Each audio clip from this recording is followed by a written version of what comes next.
June is a weird month for lawns. Most people are still in spring mode, watering here, mowing there, and then they look outside in mid-July and wonder why their grass looks like the surface of the moon. Patchy, stressed, thin in some spots, and weedy in others. The problem almost always traces back to June.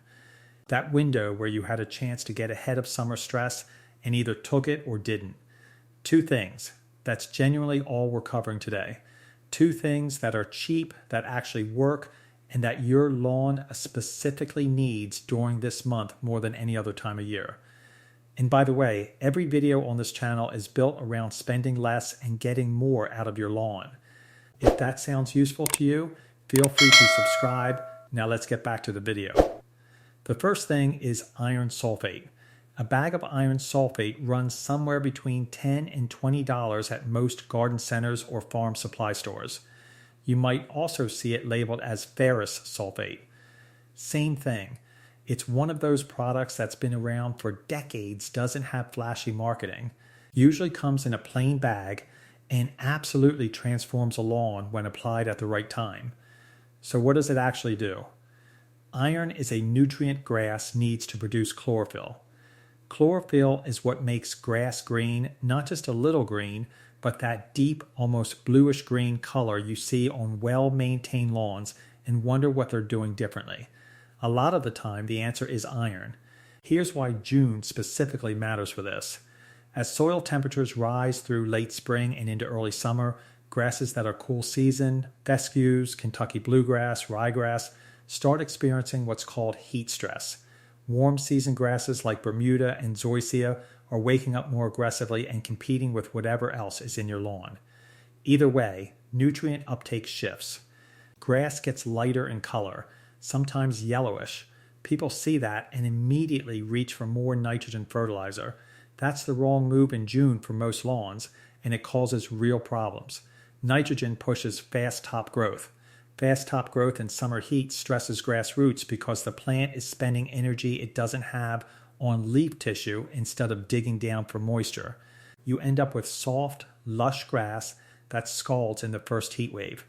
Iron sulfate doesn't trigger that kind of growth. It deepens color without forcing the plant to sprint. The grass looks healthier, greens up within a few days of application, and it's not being pushed into a growth cycle it can't sustain. Application is simple.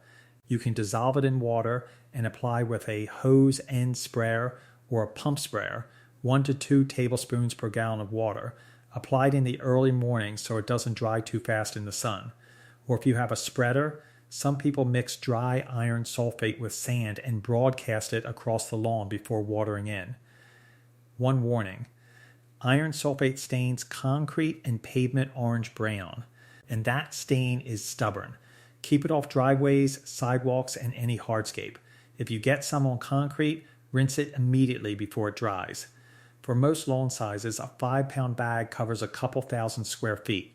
For a typical suburban yard, a 10 or 15-pound bag handles it. At that price per bag, it's hard to think of a cheaper intervention that produces a more visible result. A quick note on why this matters more in June than, say, April. April lawns are often still coming out of dormancy or early spring green up, and they have a lot of stored energy from the previous fall. Growth is happening anyway. But by June, cool season grasses are starting to slow down because soil temps are climbing. They're heading into what turf scientists call semi-dormancy or summer slump. That's the window where color loss happens fast, and where a dose of iron keeps things looking alive and healthy without putting extra stress on the plant. If you have a warm season grass, June is actually when growth is peaking. Bermuda and Zoysia love heat. Iron still helps here because those grasses can develop iron deficiency in alkaline soils, which is common in a lot of the southern and western parts of the country where warm season grasses dominate. The visual signs are the same, yellowing between the veins of the blade called chlorosis, and iron sulfate addresses it directly. The second thing is deep, infrequent watering. This one costs nothing, $0.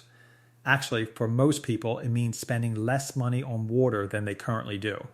The mistake most homeowners make in June is watering frequently and shallowly. running the sprinklers for 15 minutes every day or every other day. The grass stays green-ish. It feels fine, but underneath, something is happening that's going to cause problems the rest of summer. Grass roots follow water. If water is always available just below the surface, in the top inch or two of soil, roots have no reason to go deeper. They stay shallow. Shallow-rooted grass cannot handle heat or drought because when the surface of the soil dries out even a little, those shallow roots have nothing to pull from. Deep watering, meaning long, slow watering sessions that push moisture down 4 to 6 inches into the soil, trains roots to follow that moisture downward. Once roots go deep, the lawn has access to a reservoir that doesn't evaporate in afternoon heat. A lawn with 6-inch roots can go 3 or 4 days without water in summer and look fine. A lawn with 1-inch roots starts showing heat stress within a day. The practical version of this is to water less often but for much longer. Instead of 15 minutes every day, run your irrigation for 45 minutes to an hour 2 or 3 times a week at most. Early morning is significantly better than evening.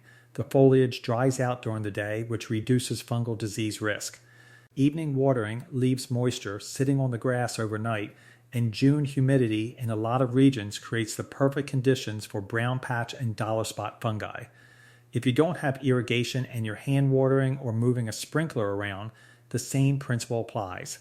Slow down, stay in one spot longer, and move it less frequently. A moisture meter, about $10 at a garden center, takes all the guesswork out. Stick it in the ground and it tells you whether the soil is dry, moist, or wet several inches down. Worth every penny. One thing people ask, how do you know if you've watered long enough? The screwdriver test works fine. Push a standard screwdriver straight into the lawn without hammering it. If it goes in easily to the handle, the soil is wet enough. If you're forcing it, it needs more water. Simple, fast, no equipment needed.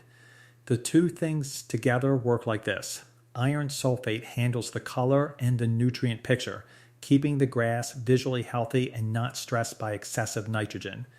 Deep watering handles the root development, which is the foundation of everything. A lawn with deep roots and available iron going into July is a fundamentally different lawn than one that's been watered daily for 15 minutes and fed nitrogen every 4 weeks. That second lawn scorches. It browns out fast. It's thin by August. It lets weeds in because there are gaps. The first lawn, the one that got these two things in June, stays competitive. It crowds weeds out. It bounces back after a hot spell. It holds color longer. One more practical thing on the iron sulfate, check your soil pH before assuming iron deficiency is the only issue. Iron sulfate also has the effect of slightly lowering soil pH, which is useful if your lawn is on the alkaline side above 7.0. Alkaline soils lock up iron even when iron is present in the soil, making it unavailable to grass roots. This is why you can apply iron and see no improvement. The iron is there, but the grass can't absorb it at high pH. If your soil is already acidic, the iron will work fine, and the slight pH drop from iron sulfate won't cause any issues. A basic soil pH test costs about $15 at any garden center and takes 5 minutes. If your pH is high, iron sulfate addresses both problems at once. It lowers pH and provides iron. Good value. On the watering side, June is also when fungal diseases start appearing, and how you water directly affects how much disease pressure you're dealing with. Overwatered lawns in humid months are fungal disease magnets. Brown patch shows up as roughly circular brown areas that expand. Dollar spot is smaller, silver dollar-sized brown spots scattered across the lawn. Both love moisture sitting on grass and warm temperatures. Switching to deep, infrequent morning watering doesn't eliminate fungal disease risk entirely, but it significantly reduces it. You're not spending money on fungicides for problems that are largely caused by poor watering timing. To sum it up simply, get a bag of iron sulfate and apply it in the next couple weeks. Cost is somewhere between $10 and $20 depending on the size of your lawn. Results will be visible within 3 to 5 days. Adjust your watering schedule to longer, less frequent sessions and move them to early morning. Neither of these things requires a big investment, complicated equipment, or expertise. June goes fast. By the time you're into the first week of July, the heat is usually already doing its thing, and your lawn is either prepared for it or it isn't. These two steps are the preparation.